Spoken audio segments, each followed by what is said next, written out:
They laughed at the poor farmer, his worn clothes, his dusty feet, his simple dreams. But when the rich man's wedding day finally came, everyone froze, because the man who stepped out of the grand car that day was the very same farmer they once mocked. The sun sat lazily over the village of Eburu, painting the thatched roofs gold and the dusty paths crimson. The market was alive that morning, traders shouted prices, goats bleated impatiently, and the air smelled of roasted maize and ambition. Among the chatter, one voice stood out, loud, arrogant, and proud. It was Tariq, the wealthiest young man in the region. His silk robe swayed as he walked, and his polished shoes seemed untouched by the earth. Everyone admired him, or at least, pretended to. Tariq loved attention. He believed wealth was proof of worth. So when he saw a man walking barefoot through the market with a small basket of yams, he couldn't resist. "Ah! Look at him!" Tariq shouted, his laughter echoing. "Is this how a man lives? With dirt for clothes and dreams made of dust?" The market people chuckled nervously. They didn't want to anger Tariq. After all, he was the one who lent money, bought land, and decided whose businesses survived. The poor farmer looked up slowly. His name was Kojo, quiet, humble, and known for his kindness. His clothes were torn, his hands calloused, but his eyes carried a strange peace. He didn't reply. He simply smiled and said, "Even dust can grow seeds, my friend." Tariq burst into laughter. "Seeds? You'll die with that basket still half empty."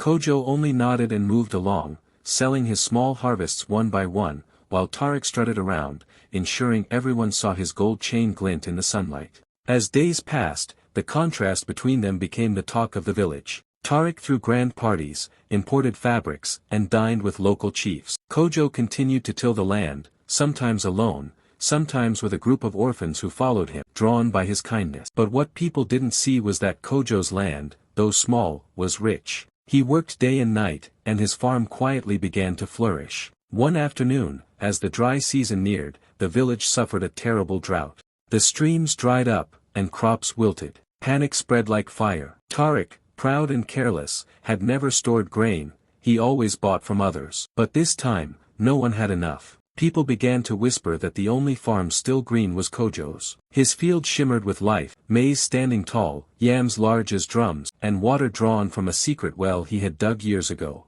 Desperate, Tariq rode to Kojo's land. "Farmer," he shouted, his pride barely hidden behind his anger. "Sell me your food. I'll pay whatever you want." Kojo wiped the sweat from his brow and looked up calmly. "I can sell you what's fair," he said softly. Tariq smirked. "Fair? You should be begging me for mercy, not bargaining." But Kojo didn't argue. He sold Tariq the grain, enough for his family to last months, at the same price he sold to everyone else. When Tariq handed him gold, Kojo quietly placed half of it back. "Keep this," he said.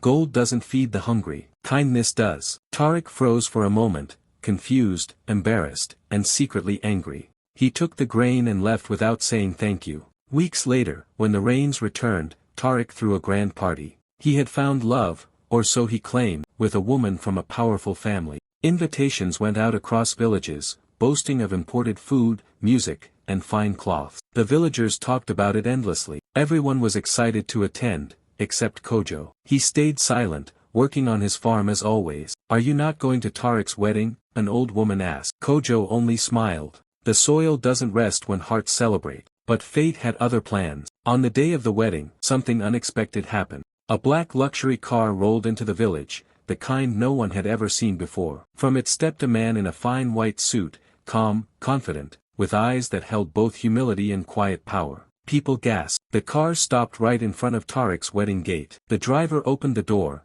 and the man everyone once mocked stepped out. It was Kojo, the poor farmer. Tariq's laughter died instantly. The crowd around Tariq's wedding froze in disbelief. For a moment, the music stopped, laughter fell silent, and even the wind seemed to hold its breath. The poor farmer, the man everyone once mocked, now stood beside a car that shimmered under the African sun like silver water. His suit was spotless, his shoes polished, and his eyes, calm, still kind, but deep, carried a power no one could deny. Tariq blinked hard, almost refusing to believe what he saw. "Kojo," he stammered. Kojo smiled faintly. "It's been a while, old friend." Murmurs spread through the guests. "Is that really him?" someone whispered. "The same poor farmer." Tariq forced a laugh. "So, you found some rich man's wardrobe to borrow from."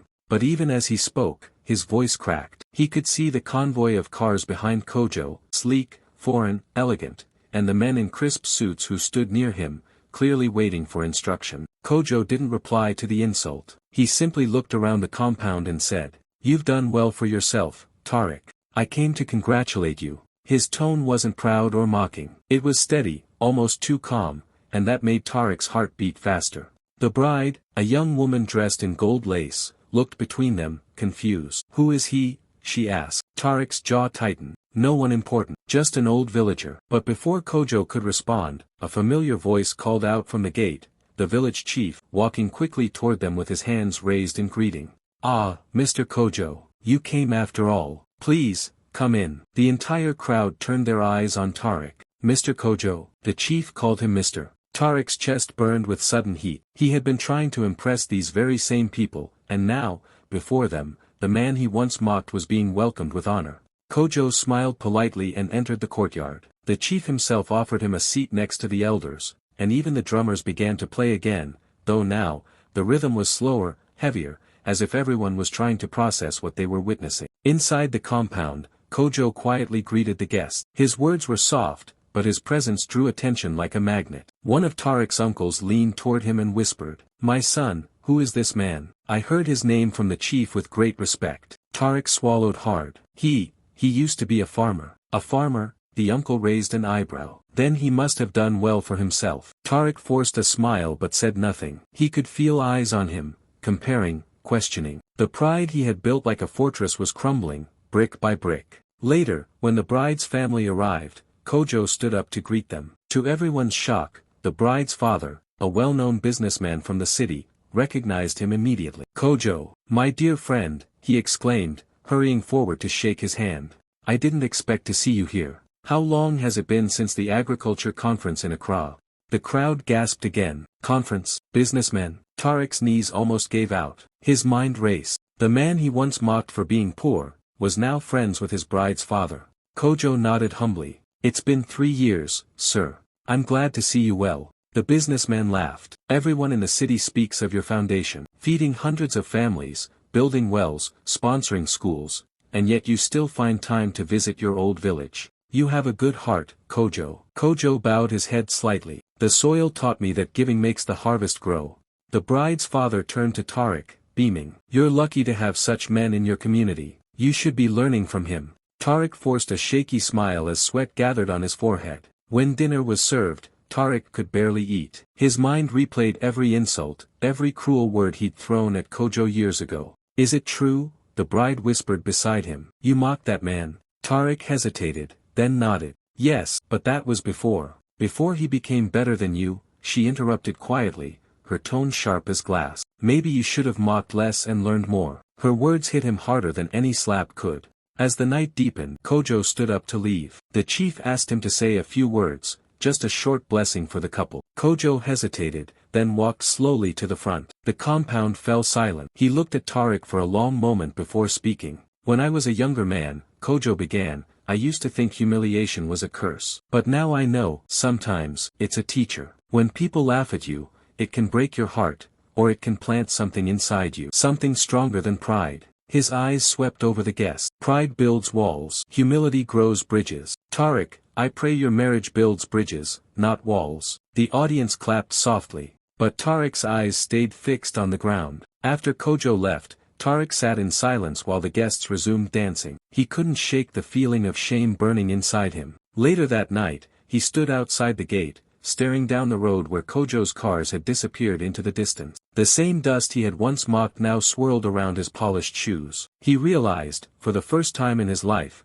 that the soil he had looked down on was the same soil that raised the man he could never be. That night, Tariq couldn't sleep. The laughter from his wedding still echoed outside, but inside him, only silence. Heavy, cold silence. He kept replaying Kojo's words in his mind. Pride builds walls. Humility grows bridges. Those words dug deep, like roots in dry earth. The moonlight filtered through the window, washing the room in pale silver. His bride was asleep, her face turned away. Tariq stared at the ceiling, wondering how the man he once insulted had risen so high, while he, despite all his wealth, suddenly felt small. Morning came. The village buzzed with gossip. Old women fetching water whispered, "Kojo has returned a great man." The men at the tea stalls said, "Did you see those cars?" And the chief himself stood to greet him, and somewhere in the noise, someone laughed. Pride never feeds the stomach. Humility waters the heart. Each word reached Tariq like an echo of shame. He stayed inside for days, pretending to be busy. But his pride was cracking like dry ground. A week later, the rains came. Dark clouds rolled across the sky, and thunder growled like a lion. Tariq's fields, once his pride, lay empty. He had spent so much time boasting about his wealth that he had neglected the planting season. His workers had left, unpaid for months. The corn that should have been green was dry. The earth, hungry. That evening, as he stood watching the storm from his porch, he saw a truck drive past toward the farmland. The logo on the side read, "Kojo Foundation, Feeding the Future." His heart tightened. He followed the sound of engines, curious. And when he reached the old farmlands, the same ones he had once mocked Kojo for working on, he froze. Hundreds of villagers were there. Men, women, children, all planting together under Kojo's guidance. Kojo stood at the center, sleeves rolled up, hands covered in mud. Despite the rain pouring over him, his face carried peace. He was laughing with the workers, handing out tools, checking the crops. Tariq stood under a tree, watching. Kojo looked like a man reborn from the soil itself. One of the young workers noticed Tariq and called out, "Sir, come help us." The rain is a blessing. But Tariq couldn't move. His pride kept his feet stuck. Kojo noticed him, smiled warmly, and waved. "Tariq, you came at a good time. We're replanting the community field. Come, lend a hand." The tone wasn't mocking, it was genuine. That made it even harder to bear. Tariq shook his head slightly. "I can't. I didn't come for that." Kojo walked closer, wiping mud from his hands. "Then why did you come?" Tariq hesitated, then whispered, "To see how you did it." Kojo tilted his head. "How I did what?" "How you turned everything around," Tariq said, his voice trembling. "You were poor. People laughed at you. Even I did. And now." Kojo sighed gently. "Tariq, the truth is simple. I stopped trying to prove people wrong. I started trying to serve people instead." He looked at the villagers around him, soaked, smiling, working together. When you plant pride, it dies alone. But when you plant kindness, everyone harvests. Tariq lowered his gaze. Raindrops ran down his face, mixing with tears. A few days later, Tariq went to the village chief's house. He knelt before the old man and said, "Chief, I want to change. Tell me what I must do." The chief smiled softly. "Pride is like dust, my son. It covers your eyes. The first step to humility is to wash your face with truth. Go to Kojo. Work under him. Learn again, not as a boss, but as a man." Tariq hesitated. His ego screamed, but his heart whispered, "Do it." The next morning, Tariq arrived at Kojo's field, wearing simple clothes, no jewelry, no expensive shoes. Kojo was surprised to see him. "Tariq, you're early." Tariq nodded. "I came to work." Kojo studied his face. The pride was gone. In its place, something honest, something raw. "Then start here," Kojo said, handing him a hoe. For hours, Tariq dug and planted beside the villagers. His hands blistered, his back ached, but for the first time, he felt peace. Each seed he placed into the earth felt like an apology. At sunset, Kojo handed him a bottle of water and said, "You see, Tariq, humility doesn't make you small. It just makes room for blessings to grow."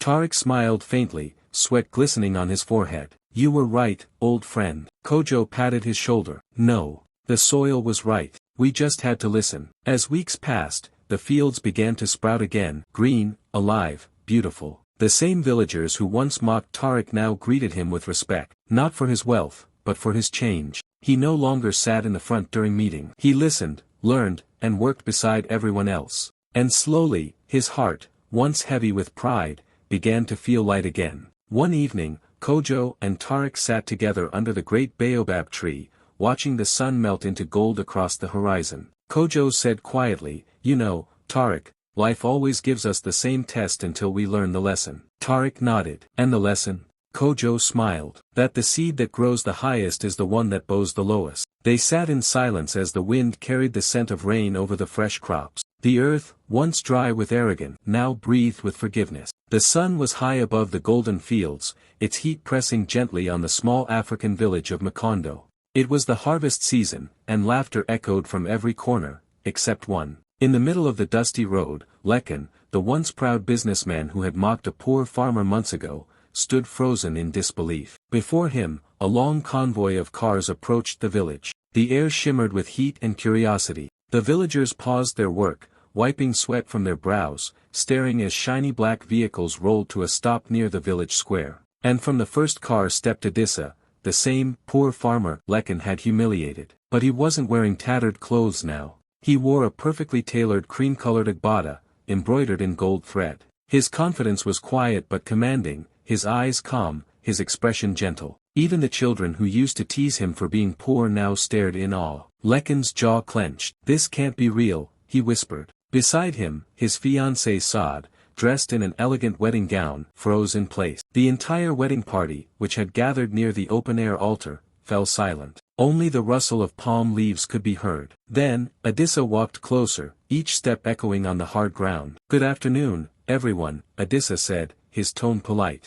"I didn't mean to interrupt the wedding." He paused, his eyes finding Lekin. "But it seems I arrived just in time." Lekin swallowed hard. You were invited?" Adissa gave a faint smile. "No. But when I heard who was getting married, I thought I should come, to return something." He lifted a small, leather-bound envelope. The villagers whispered among themselves. Adissa's voice remained calm, yet carried a weight that silenced the murmurs. "Months ago, I was a farmer, working on land I didn't even own. When I came to your store, Lekin, asking for help, you mocked me. You said men like me didn't deserve respect. But what you didn't know was that I was working under another name, testing who among my people still valued humanity." Gasps spread like fire through the crowd. Lekin's face turned pale. "What are you saying?" he stammered. Adissa sighed. "My late father left behind vast farmland and shares in the very agricultural company your business depends on. I returned quietly to learn how people treat the poor, before taking over the company." He turned slightly,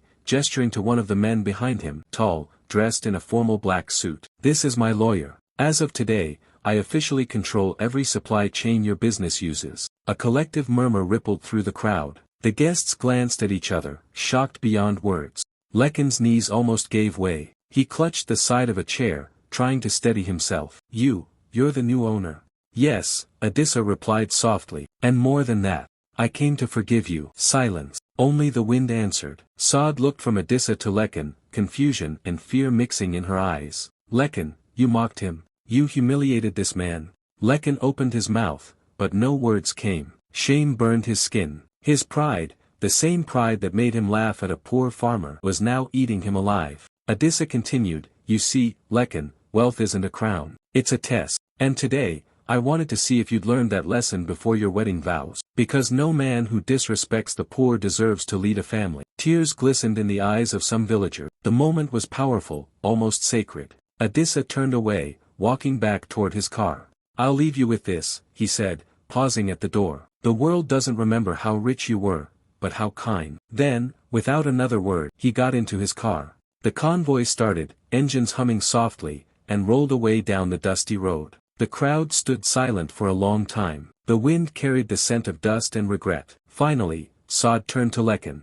"I can't do this," she said quietly, tears forming. "I can't marry a man who measures people by their clothes." She handed her bouquet to a bridesmaid and walked away. Lekin stood there, broken, watching as the sun sank lower in the sky. His guests whispered, some shaking their heads, others leaving quietly. And when the last car disappeared, Lekin was left standing alone in the dust, his pride shattered, his wealth suddenly meaningless. That evening, as darkness crept over Macondo, Lekin walked toward the same fields where Adissa once worked. The wind rustled through the maize stalks, whispering like a quiet voice of truth. He dropped to his knees, hands trembling. "God," he whispered, "forgive me. I was blind." Somewhere in the distance, a lone drumbeat echoed, not one of celebration, but of reflection. The next morning, the village of Macondo awoke to an unusual sight. The proud businessman Lekin, who had once looked down on everyone beneath him, was walking barefoot through the fields. His clean white suit was stained with dirt, his hands blistered from hours of work. He wasn't farming for money, he was farming for forgiveness. The villagers watched silently as he bent down to water the plants and fix the broken fence near the old hut where Adissa once lived. Children whispered among themselves, "Isn't that the rich man who mocked the farmer?" Their mothers nodded slowly. "Yes, but look at him now. He's learning." For the first time, Lekin felt something he'd never known before, peace. Not the peace that comes from wealth, but the kind that grows in the heart after admitting one's mistakes. That evening, he sat under a mango tree, staring at the horizon painted in shades of orange and purple. A shadow approached him quietly. "Seems you found your way back to the soil," said a familiar voice. Lekin turned. It was Adissa, dressed simply now, wearing a plain shirt and trousers. His convoy was gone, only a small pickup truck stood behind him. "I didn't expect you to come back," Lekin said softly. Adissa smiled. "I had to see if you truly understood." Lekin lowered his head. "I was blind, brother. I thought money made me powerful, but power without kindness is just emptiness. You taught me that, without saying a single harsh word." Adissa walked closer, placing a hand on his shoulder. "It's never too late to change. The soil forgives anyone who's willing to plant again." Lekin's eyes welled up with tears. "Will the people forgive me?" "They already have," Adissa said gently. "You just have to forgive yourself." The two men stood in silence, the setting sun glowing behind them like a golden halo. The wind carried the scent of rain and new beginnings. Then, Adissa spoke again, his tone calm but firm. "Lekin, I don't want your apology in words. I want to see it in what you do next. Help the farmers. Build something that feeds others instead of feeding your pride." Lekin nodded. "I promise. I'll rebuild everything I broke, with honesty this time." And true to his word, over the next few months, Lekin transformed completely. He sold his luxury cars and invested in the local farmers, helping them get modern tools and fair prices for their crops. He rebuilt the small school that had no roof, paid for scholarships, and supported widows in the village. At first, people didn't believe his change was real. But as time passed, they saw the sincerity in his eyes and the humility in his actions. Children began to greet him with smiles again, and even the elders blessed him when he passed. One day, while distributing food and supplies to the farmers, Lekin looked up and saw Adissa watching from a distance. Their eyes met, and Adissa smiled knowingly. That smile was worth more than all the gold Lekin once owned. Years later, people in Macondo often told the story of the proud man who learned from the humble farmer. It became a lesson parents shared with their children, a reminder that pride destroys, but humility rebuilds. And whenever someone mocked the poor, an elder would gently say, "Be careful. You might be laughing at the very person who will save you tomorrow." Moral of the story: true wealth isn't found in riches or status, it's found in kindness, humility, and the courage to change. If you enjoyed this story, don't forget to like, share, and subscribe to African Heart Tales, because every story carries a heartbeat, and every heartbeat tells a lesson.